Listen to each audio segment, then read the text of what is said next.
Mission 6-8 broadcast where we serve justice, love mercy. And walk humbly. Yes, we do. I am Brady Labe, and I'm joined today by my co-host Jackson Parnell. Say hi, Jackson. Hello, everybody. How's everyone doing today, folks? It's been a little bit. We've been off for Christmas holiday that I didn't know about till recently, so we haven't really been making any content. But we're back at it again with regular uploading. So this will be our first one since our hiatus from Christmas break. I hope everyone had a happy holidays, however you celebrate. I hope you had a good time with your family or your not family or whatever you had to do. Um, Today we have a few things for the show. Of course, naturally, we always start out with our Mission 6-8 or Micah 6-8 information of all the events that are coming up and how you can get involved with them.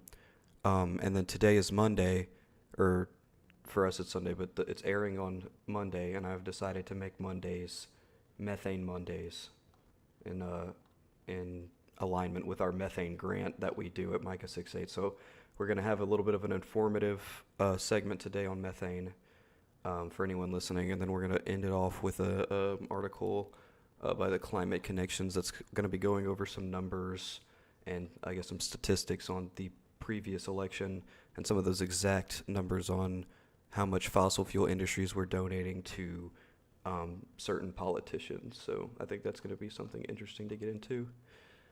All right, first off, in our calendar, we have January 16th at 6 p.m. is going to be the Community Voices meeting. That's at the Calcasieu Parish Public Library, and it's from 6 to 7. So I don't know what specific speaker we have that day, but just go ahead and come down if you can. Always something to learn there. We typically have pretty good speakers there. There's a lot to learn about our water and air especially. And then that following Sunday, so the 19th, at 3 p.m., from 3 to 5, we're having the Grab a Bag giveaway. So I don't know if we change.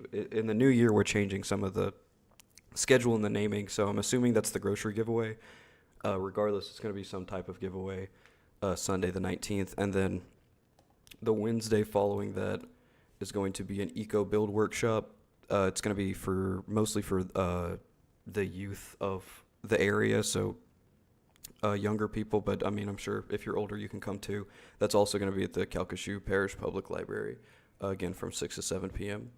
And then before we move on, quickly, as of right now, Sunday, the real-time EPA PM 2.5 is reading a 7, which is pretty low. From 0 to 50 is considered satisfactory. All right, let's start off with our methane segment. Okay, so methane, we'll do a brief introduction to methane, like we typically, we've spoken about it before, but just for first-time listeners, just a quick little debriefing on methane.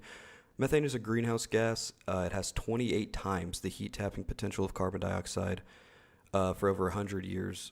It's one of the most crucial gases when it comes to fighting climate change because of its short-term yields when it comes to actually seeing tangible results from our reduction in emissions, because it doesn't stay in the climate as long. So it's something that we can focus in on and really make sure that we're getting less of that out, because not only is it going to heat the environment up more quickly and at a higher rate, well, that's kind of it. Getting rid of it Yeah. will yield more Yeah. immediate results. Yeah.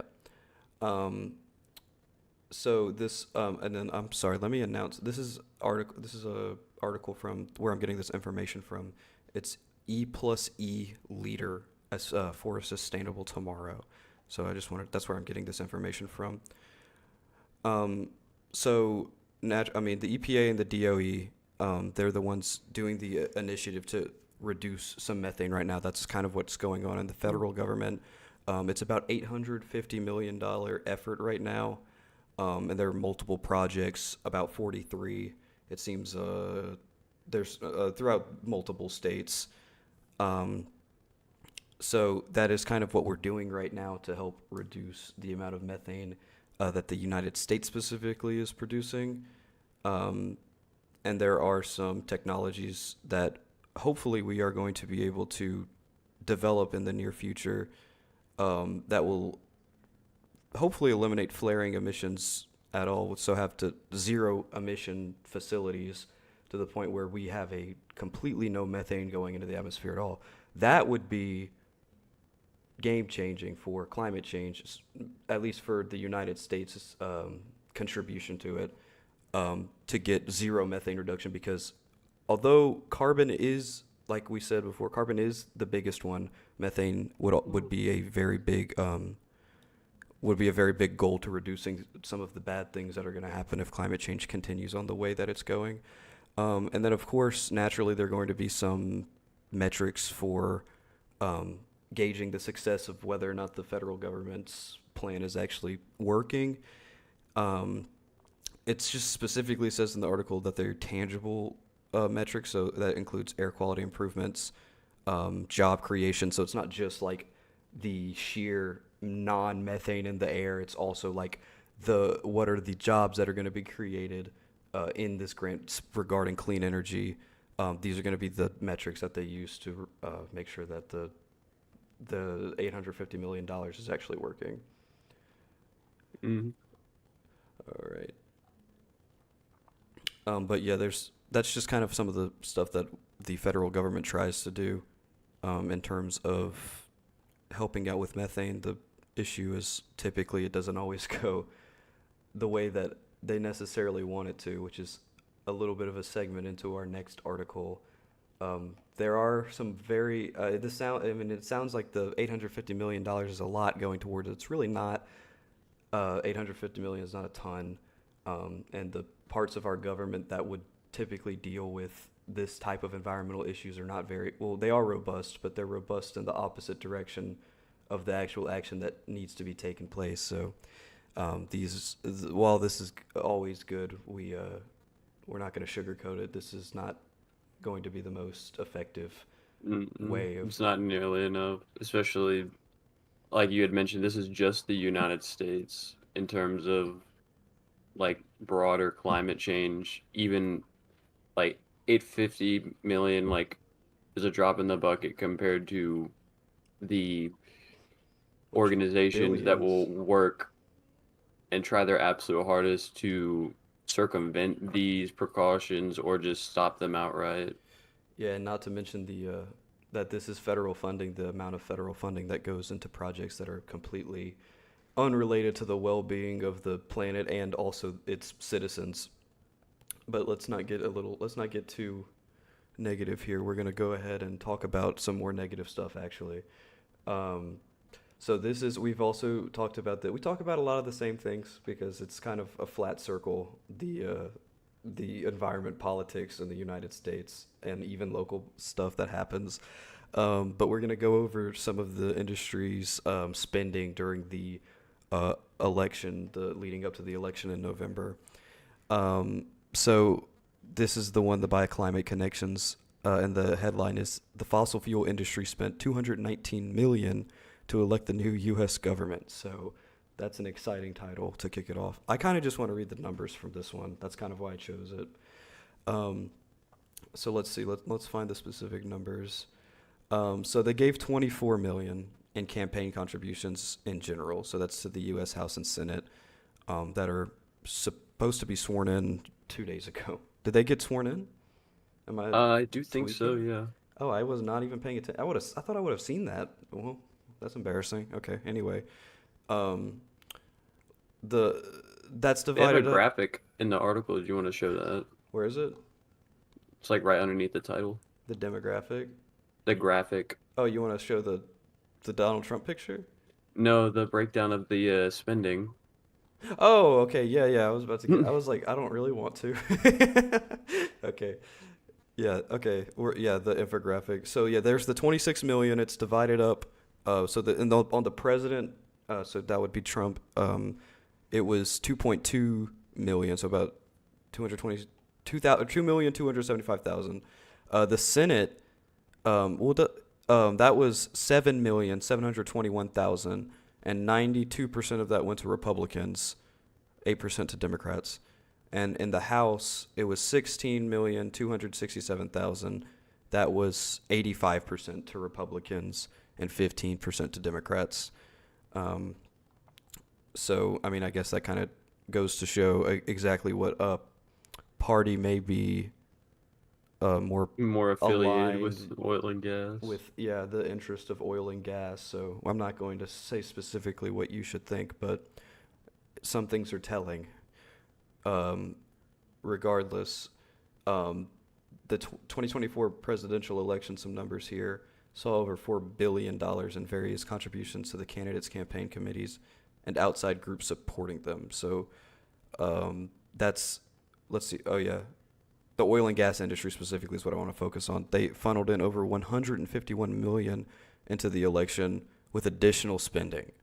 So that's because there is a cap um, to the amount of donations you can make to a particular candidate. But that's, if we know anything about people who have a lot of money, they are very good at finding out ways to do things with their money, and they found more ways to donate more of their money to the candidate they wanted. Um, so, yeah, holy moly.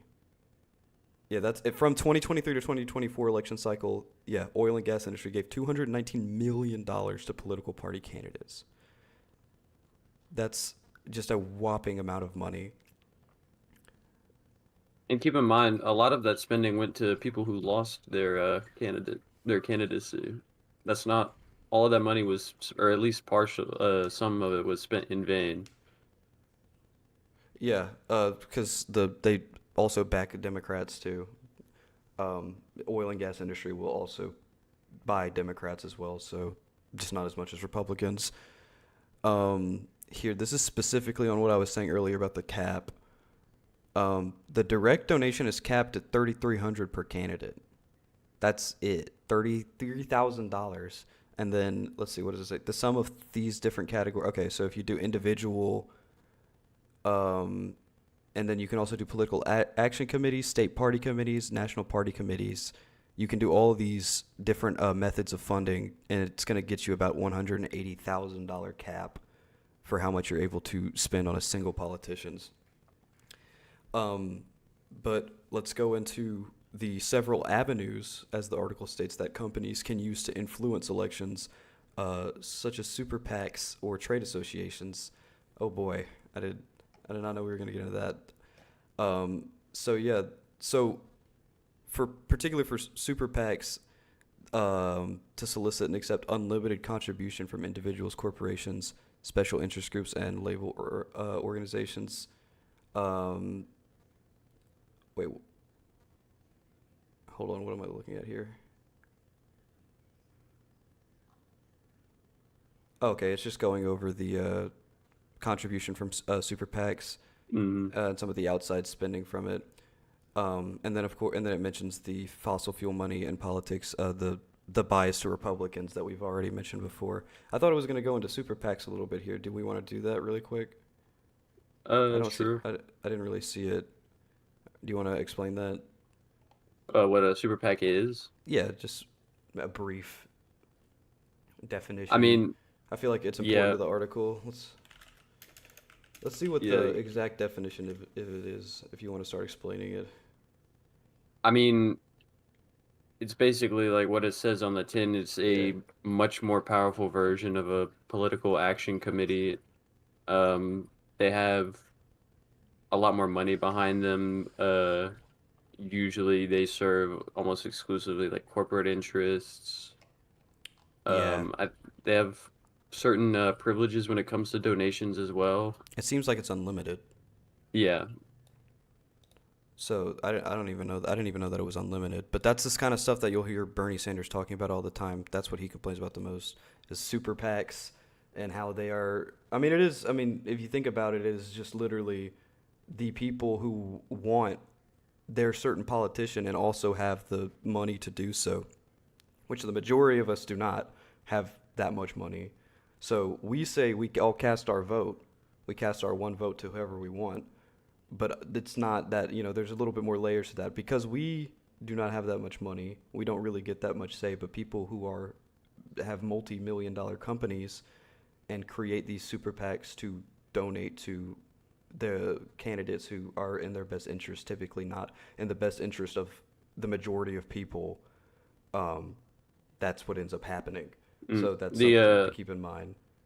the article even goes like a little step further, and it sort of explains how these PAC donations and lobbying in general will cause the elected representatives to completely ignore the desires and wishes of their constituencies.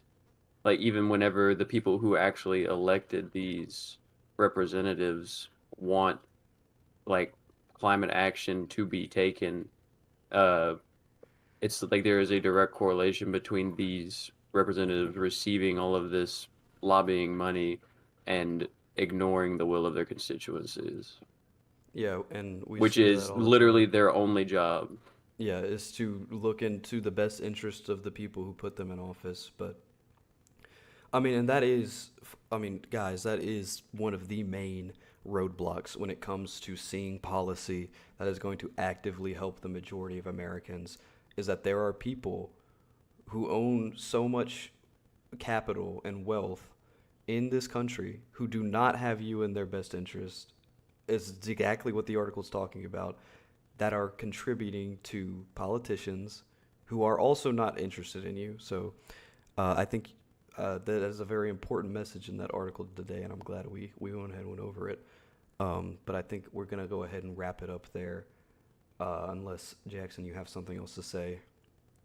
I think all I could really add is like it was sort of the overlying like message of that article, especially the second half of it, is whenever you look at the government and you're asking questions, especially in regards to climate action, and you want to know why does the government not do what it should be doing, you have to look at these money trails and where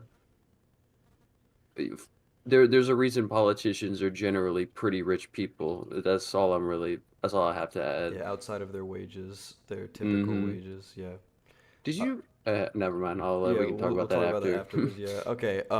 Remember to comment if you have any questions. We love or would love to start. We don't really get a ton, but if you guys have questions or if you think we were wrong or you want us to address something, you're always free to comment or try to contact me. I'm not private about my name or socials, so just go ahead and shoot me a Instagram direct message, and we will maybe even bring you on the show if you want.